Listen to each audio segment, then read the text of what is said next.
Hello guys, അപ്പോൾ ഇന്നത്തെ video എന്ന് പറയുന്നത് ഒരു AC യുടെ ഇൻസ്റ്റാളേഷനാണ്. നോർമലി നമ്മൾ ബെഡ്റൂമിലൊക്കെ ഇൻസ്റ്റാൾ ചെയ്യുന്ന AC ആണെന്ന് പറഞ്ഞാൽ ഞാൻ ഈ ചാനലിൽ ഒരു ഡെഡിക്കേറ്റഡ് ആയിട്ട് വീഡിയോ ചെയ്യില്ലായിരുന്നു. എൻ്റെ മുന്നേ ഉള്ളൊരു ഹോം തിയേറ്റർ വീഡിയോ ഉണ്ട്. അതായത് നമ്മൾ ഇത് കാണിച്ചിരുന്നു, സ്പീക്കേഴ്സ് എല്ലാം കാണിച്ചു തരുന്ന ഒരു വീഡിയോ.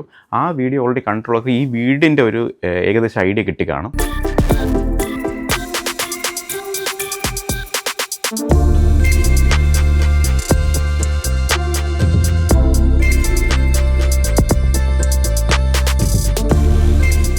എൻ്റെ വീട് ഒരു ഓപ്പൺ കിച്ചൺ മോഡലാണ് ചെയ്തേക്കുന്നത്. അതായത് ഇപ്പോൾ സ്ട്രൈറ്റ് ഫ്രം സിറ്റ് ഔട്ടിൽ നിന്ന് കയറിയ നേരെ ഹോളാണ്. ഹോള് കഴിഞ്ഞ് ഇവിടെ ഡൈനിങ് ടേബിൾ, അവിടെ കിച്ചൺ, 2 റൂംസ്. അപ്പോൾ ഫുള്ളായിട്ട് ഈ ഏരിയയിലാണ് കോൺസെൻട്രേറ്റ് ചെയ്തിരിക്കുന്നത്. അപ്പോൾ ഞാൻ ഫസ്റ്റ് ഈ വീട് വെക്കുന്ന സമയത്ത് ഡെഡിക്കേറ്റഡ് ആയിട്ട് ഹോം തിയേറ്ററിന് വേണ്ടി റൂം കൊടുക്കാനുള്ള ഒരു പ്രൊവിഷൻ ഇല്ലായിരുന്നു എനിക്ക്. ഞാൻ ഹോളിൽ തന്നെയാണ് ഇതെല്ലാം സെറ്റ് ചെയ്തെടുത്തത്. അപ്പോൾ ഞാൻ ഓൾറെഡി പറഞ്ഞിട്ടുണ്ടായിരുന്നു, ഈ സബ് വൂഫറൊക്കെ യൂസ് ചെയ്ത സമയത്ത് അത്യാവശ്യം വൈബ്രേഷൻ കാര്യങ്ങളൊക്കെ ഉണ്ടായിരുന്നു. പിന്നെയാണ് നമ്മൾ കാർപ്പറ്റ്സിലോട്ടും ബ്ലാങ്കറ്റ്സിലോട്ടും ബ്ലാക്ക് ഔട്ട് കർട്ടൻസിലോട്ടും മാറിയത്. അപ്പോൾ ഇങ്ങനെ ചെയ്തിട്ടാണ് ഞാനിതിപ്പോൾ എൻക്ലോസ് സ്പേസ് ആക്കി എടുത്തത്. അതായത് ഹോളിനെ ചെവര് കെട്ടി തിരിക്കാതെ ഓപ്പൺ കിച്ചൺ ആയിട്ട് തന്നെ മെയിൻറ്റെയിൻ ചെയ്തുകൊണ്ട് ഞാൻ ബ്ലാക്ക് ഔട്ട്സ് വെച്ച് കവർ ചെയ്തെടുത്തിട്ടുണ്ട്. അപ്പോൾ ഈ ഏരിയ അറൗണ്ട് ഒരു 200-220 സ്ക്വയർ ഫീറ്റ് ഏരിയ വരും. അപ്പോൾ ഞാൻ മൂവീസ് കാണുന്ന സമയത്ത്, മൂവീസ് എന്നല്ല TV കാണുന്ന സമയത്തായാലും ഞാൻ ഫാൻ അധികം യൂസ് ചെയ്യാറില്ല. കാരണം സൗണ്ട് എനിക്ക് അത്രത്തോളം ക്ലാരിറ്റിയിൽ കിട്ടാൻ വേണ്ടിയാണ് ഞാൻ ഫാൻ യൂസ് ചെയ്യാറില്ല. അത് ഇൻഡയറക്റ്റ്ലി ഈ എൻക്ലോസ് സ്പേസിൽ ഈ ഡിവൈസുകളുടെ, അതായത് AVRലായാലും സ്പീക്കേഴ്സിലായാലും ഹീറ്റ് അത്യാവശ്യം പ്രൊഡ്യൂസ് ചെയ്യും. അപ്പോൾ അതിൻ്റെ സേഫ്റ്റിക്ക്, അതായത് ഈ ഡിവൈസസിൻ്റെ സേഫ്റ്റിക്ക് വേണ്ടിയിട്ട് ഞാനൊരു AC ഇൻസ്റ്റാൾ ചെയ്യാൻ ഓൾറെഡി പ്ലാൻ ചെയ്യുന്നുണ്ടായിരുന്നു. ഞാൻ എൻ്റെ മൈൻഡിലുണ്ടായത് വെച്ചാൽ റൂമുകളിൽ പോലെ തന്നെ ആയിരിക്കും ഇതിൻ്റെ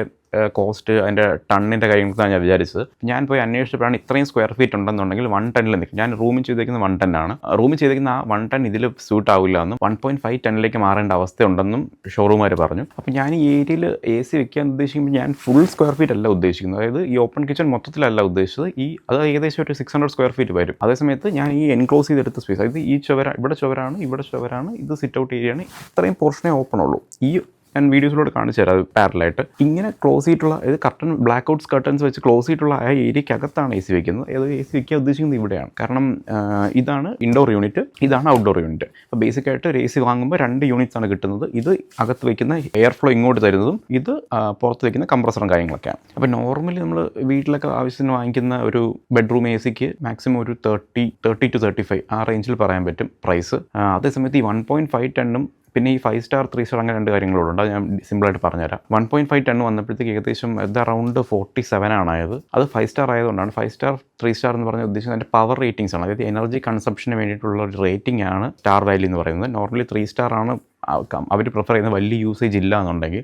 പക്ഷേ അത്യാവശ്യം നല്ലപോലെ യൂസ് ഉണ്ട് എന്നുണ്ടെങ്കിൽ എപ്പോഴും 5 സ്റ്റാർ എടുക്കുന്നത് തന്നെയാണ് നല്ലത്. കാരണം ഞാൻ മുന്നേ 3 സ്റ്റാർ ആണ് ഉപയോഗിച്ചുകൊണ്ടിരുന്നത്. അത്യാവശ്യം കറണ്ട് ബില്ല് അത്യാവശ്യം കൂടുതലായിരുന്നു. അതേസമയത്ത് നേരെ 5 സ്റ്റാറിലോട്ട് സ്വിച്ച് ചെയ്തപ്പോഴേക്കും എനിക്ക് കറണ്ട് ബില്ല് നല്ലപോലെ കുറഞ്ഞിട്ടുണ്ട്. അപ്പം ആദ്യത്തെ ഒരു പ്രൈസ് കുറച്ച് ഹൈ ആണെന്നുണ്ടെങ്കിലും ഒരു വലിയൊരു ഡിഫറൻസ് വരത്തില്ല. മാക്സിമം ഒരു 5,000 to 6,000 റേഞ്ച് ഡിഫറൻസ് വരത്തുള്ളൂ. പക്ഷേ അതേ സമയത്ത് നമ്മൾ 5 സ്റ്റാർ തന്നെ നോക്കി എടുക്കുകയാണെന്നുണ്ടെങ്കിൽ നമുക്ക് കറണ്ടിൻ്റെ യൂസേജ് അത്യാവശ്യം കുറയ്ക്കാൻ പറ്റും. ഇൻഡയറക്ട്ലി ഇലക്ട്രിസിറ്റി ബില്ലും കുറയ്ക്കാൻ പറ്റും. കാരണം നമ്മൾ ആദ്യത്തെ ഒരു 5,000 ഹൈക്ക് പ്രതീക്ഷിച്ചിട്ട് അത് സേവ് ചെയ്യാൻ വേണ്ടിയിട്ട് നമ്മൾ 3 സ്റ്റാറിലോട്ട് പോയിട്ട് സ്റ്റിൽ പിന്നെ KCBയുടെ ബില്ല് വരുമ്പോഴേക്കും ആ സെയിം പൈസ ഇങ്ങനെ സ്പ്ലിറ്റായി പോയിക്കൊണ്ടിരുന്നായിരിക്കും. പിന്നെ ഞാനിത് എവിടെ നിന്നാണ് വാങ്ങിയെന്നുള്ളത്, ഞാനിവിടെ ഓഫ്ലൈൻ ഷോപ്പിൽ നിന്ന് തന്നെയാണ് വാങ്ങിയത്. ഓൺലൈൻ നോക്കി, ഓൺലൈനിൽ ഓൾമോസ്റ്റ് സെയിം പ്രൈസിൽ തന്നെ ഷോപ്പിൽ നിന്ന് തരാമെന്നും സെയിം ഡേ ഡെലിവറിയും സെയിം ഡേ ഇൻസ്റ്റാളേഷനും തരാമെന്ന് പറഞ്ഞുകൊണ്ടാണ് ഞാൻ ഷോപ്പ് ചൂസ് ചെയ്യുന്നത്. ഞാൻ നോർമലി ഇതുപോലത്തെ ഇലക്ട്രോണിക് അപ്ലയൻസസ് എല്ലാം ഓൺലൈനാണ് വാങ്ങുന്നത്. ആമസോണോ ഫ്ലിപ്കാർട്ടൊക്കെ നോർമലി ചൂസ് ചെയ്യുന്നത്. സെയിം പ്രൈസിന് ഷോപ്പിൽ നിന്ന് കിട്ടിയതുകൊണ്ടാണ് അങ്ങനെ വാങ്ങിയത്. പിന്നെ ഞാൻ നോർമലി നോക്കിയ 2 ഞാൻ യൂസ് ചെയ്യുന്ന ബ്രാൻഡ് പാനസോണിക് ആണ്.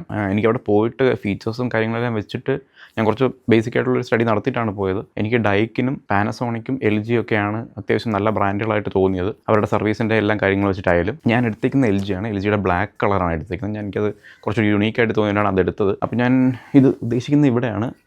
കാരണം ഇപ്പം സിറ്റ് ഔട്ട് ആണെന്നുണ്ടെങ്കിൽ അതിൻ്റെ പുറത്ത് ഔട്ട്ഡോർ യൂണിറ്റ് വയ്ക്കാൻ പാടായിരിക്കും.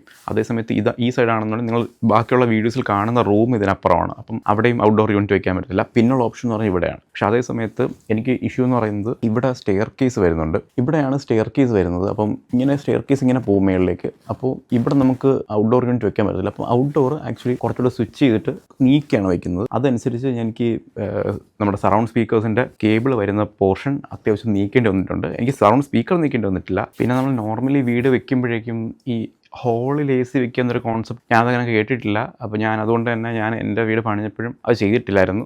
അപ്പോൾ എനിക്ക് ഇൻഡയറക്റ്റ്ലായിട്ട് ഒരു എക്സ്ട്രാ വർക്ക് കൂടെ വരും. അതായത് ഇൻസ്റ്റലേഷൻ സമയത്ത് ഇതിൻ്റെ പ്രോപ്പർ പ്ലഗ് പോയിന്റ്, അതായത് അത്യാവശ്യം ലോഡ് എടുക്കുന്ന ഒരു ഡിവൈസ് ആണ് AC. 16 ആംപിയറിൻ്റെ സ്വിച്ചും കാര്യങ്ങളെല്ലാം വെക്കേണ്ടി വരും. വയർ അകത്തൂടെ വലിക്കുന്നുണ്ട്. കാരണം ഇത് നോർമൽ ട്യൂബ് ലൈറ്റിൻ്റെ അവിടെ ഒരു ആ ടു വയേഴ്സ് മാത്രമേ വരത്തുള്ളൂ. അപ്പോൾ അതിൻ്റെ ഒരു എക്സ്ട്രാ വർക്ക് കൂടെ ഉണ്ട്. അതൊരു ഇലക്ട്രീഷ്യൻ വിളിച്ച് ചെയ്യേണ്ടി വരും. ഇതിപ്പോൾ LGക്ക് അവർ പറഞ്ഞത് LGക്ക് ഫ്രീ ഇൻസ്റ്റലേഷൻ ആണെന്നാണ് പറഞ്ഞത്. അപ്പം നമുക്ക് നേരെ ഇൻസ്റ്റലേഷനിലോട്ട് പോകാം.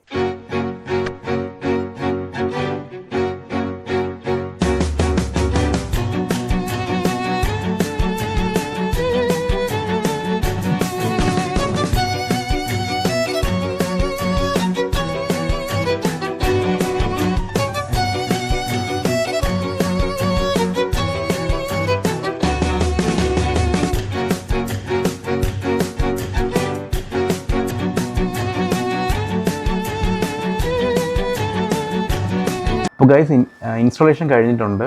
അപ്പോൾ ഇതാണ് നമ്മുടെ കണ്ടീഷൻ. ഇതാണ് ഫാനും കാര്യങ്ങളെല്ലാം. അത്യാവശ്യം ഈ പവർഫുൾ മോഡിൽ ഇടുമ്പോഴാണ് സൗണ്ട് ഉള്ളത്, അല്ലാതെ വലിയ സൗണ്ടില്ല, നല്ല സൈലൻ്റാണ്. മേളിലാണ് ഫിൽറ്റർ വരുന്നത്. നോർമലി പഴയ AC-കൾക്കെല്ലാം ഇവിടെ ഇങ്ങനെ ഓപ്പൺ ചെയ്തിട്ട്, ഇവിടെ ഇങ്ങനെ ലിഡ് ഓപ്പൺ ചെയ്തിട്ടാണ് അകത്ത് ഫിൽറ്റർ വരുന്നത്. ഇത് ഈസി ആയിട്ട് ക്ലീൻ ചെയ്യാൻ പറ്റുന്ന മോഡലാണ്. ജസ്റ്റ് ആ ലിഡ് എടുത്താൽ മതിയാവും. നമുക്ക് തന്നെ ഈസി ആയിട്ട് ക്ലീൻ ചെയ്തിട്ട് തിരിച്ച് ഫിറ്റ് ചെയ്യാം. പിന്നെ ഈ മോഡലിന് അത്യാവശ്യം ഈ ഗ്ലാസ് ഫിനിഷ് വരുന്നുണ്ട്. അതായത് ഇവിടെ ടച്ച് ചെയ്താൽ അത്യാവശ്യം ഫിംഗർ പ്രിൻ്റ് എടുത്ത് കാണാൻ പറ്റും താഴെ നിൽക്കുമ്പോൾ. ഇതാണ് എൻ്റെ റിമോട്ട്. ഇനി മുന്നേ യൂസ് ചെയ്യുന്ന പാനസോണിക്കിനെ വെച്ച് നോക്കുമ്പോൾ അത്യാവശ്യം നല്ല പ്രീമിയം ഒരു ഫീലുള്ള റിമോട്ടാണ് വരുന്നത്. നല്ല പ്ലാസ്റ്റിക് ഫിനിഷാണ്. മറ്റത് കുറച്ചുകൂടെ ചെറിയ ബട്ടൺസ് നമ്മളിങ്ങനെ പ്രസ് ചെയ്യുമ്പോഴത്തേക്കും, ഇത് പാനസോണിക് ആണെന്നുണ്ടെങ്കിൽ പ്രസ് ചെയ്യുമ്പോഴത്തേക്കും ഏത് ബട്ടണെന്ന് ക്ലിയർ ആയിട്ട് മനസ്സിലാവും. അത്രയും അടുത്താണ്. ഇത് അത്യാവശ്യം നല്ല ഒരു പ്രീമിയം ഫിനിഷുള്ള ഒരു റിമോട്ടാണ് കിട്ടിയത്. പിന്നെ ഇതാണ് ബേസിക് ആയിട്ടുള്ള സെറ്റിങ്സ് പറയാം. ഇതാണ് മോഡുകൾ. ഇപ്പോൾ ഹൈ കൂൾ മോഡ് ഇടുകയാണെന്നുണ്ടെങ്കിൽ പെട്ടെന്ന് കൂളാവും. കാരണം ഇപ്പോൾ ഈ റൂമും അത്യാവശ്യം ഞാൻ പറഞ്ഞ പോലെ 200 അറൗണ്ട് സ്ക്വയർ ഫീറ്റ് ഉണ്ട്. ഇതൊരു 2 മിനിറ്റ് കൊണ്ട് ഫുള്ളി ചില്ലാവും. ഇപ്പം ഞാൻ ഹൈ മോഡിലാണ് ഇട്ടേക്കുന്നത്, ആണ് HC എന്ന് കാണിക്കുന്നത്. പിന്നെ ഇതിൻ്റെ ഡിസ്പ്ലേ ഓഫ് ചെയ്യാനാണ്. ഇത് ഫാൻ സ്പീഡ് അഡ്ജസ്റ്റ് ചെയ്യാൻ ഞാൻ പറഞ്ഞ മോഡ്. പിന്നെ റൂം ടെമ്പറേച്ചർ ഇപ്പോൾ റൂം ടെമ്പറേച്ചർ എന്താണെന്നുള്ളത് മെഷർ ചെയ്യാൻ വേണ്ടി മാത്രമാണ്. ഇപ്പോൾ 23 ആണ് റൂം ടെമ്പറേച്ചർ. പിന്നെ ഇത് സ്വിങ്, ഈ സ്വിങ്ങിങ് സാധനത്തിൻ്റെ അഡ്ജസ്റ്റ്മെൻ്റ് ആണ്.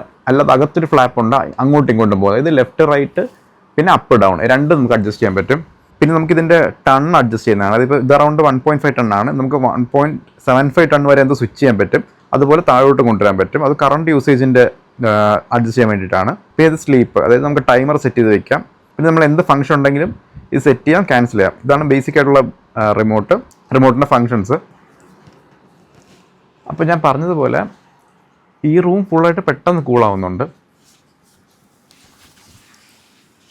അതേസമയത്ത് ഇത് കിച്ചണും ഈ ഹോളും ഒരു 5 മിനിറ്റ് കൊണ്ട് കൂളാവുന്നുണ്ട്. അതായത് ഫുൾ വീട് കൂളാവാൻ 5 മിനിറ്റ് മതി. പക്ഷേ നമ്മുടെ മെയിൻ പർപ്പസ്, കാരണം അത് യൂസ് ചെയ്യാമെന്നുണ്ടെങ്കിൽ അത്യാവശ്യം നല്ലപോലെ കറണ്ട് യൂസേജ് ആവും. നമ്മുടെ മെയിൻ പർപ്പസ് ഈ ഹോള് ഇതാവുമെന്നുള്ളതാണ്.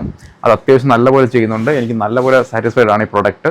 അപ്പോൾ ഞാൻ LG എന്ന് എടുത്ത് പറഞ്ഞതല്ല, നിങ്ങൾക്ക് ഏത് വേണേൽ യൂസ് ചെയ്യാം. ലൈക്ക് അപ്പോൾ നിങ്ങൾക്ക് സ്ക്വയർ ഫീറ്റ് അനുസരിച്ചാണ് നിങ്ങൾ AC ഫിക്സ് ചെയ്യേണ്ടത്. ടണ്ണ് നോക്കുക. കറണ്ട് ബില്ലാണ് നിങ്ങളുടെ മെയിൻ പ്രയോറിറ്റി എന്നുണ്ടെങ്കിൽ നിങ്ങൾ എന്തായാലും 5 സ്റ്റാർ തന്നെ ചൂസ് ചെയ്യണം. അപ്പോൾ ഹോം തിയേറ്റർ യൂസ് ചെയ്യുന്ന എന്തായാലും റൂമിൽ ഇതുപോലൊരു AC യൂസ് ചെയ്യാൻ ശ്രമിക്കുക. ലക്ഷറി പ്രൊഡക്റ്റ് തന്നെയാണ്, പക്ഷേ ഇതിൻ്റെ ലൈഫിന് നല്ലപോലെ ഉപകാരപ്പെടും. അപ്പോൾ പുതിയൊരു വീഡിയോയിൽ കാണാം. ബൈ.